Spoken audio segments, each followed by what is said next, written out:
Welcome to the tutorial on how to add a free transport capacity into the Intel Cargo platform. Start by clicking on the transports in the menu on the left-hand side. Then, click on the Add Transport button on the right above the list of transports and the form for entering free transport capacity will appear. If you click on the Show Advanced View option, additional optional fields show up. Required fields are marked with red asterisk.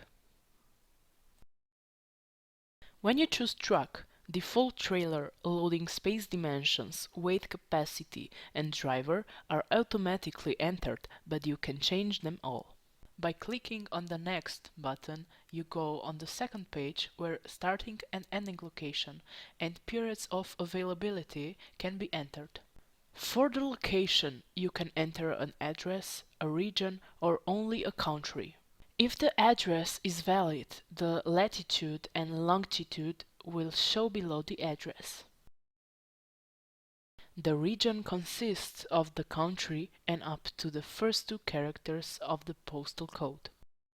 On the third page, you have to enter parameters for calculating the price. The first loading and the last unloading are included in the price that is calculated on the kilometers basis. When you're done, click on the Save button and the new transport capacity will be added to the transports list. Now you have to wait until a shipper chooses this transport capacity and offers you the deal.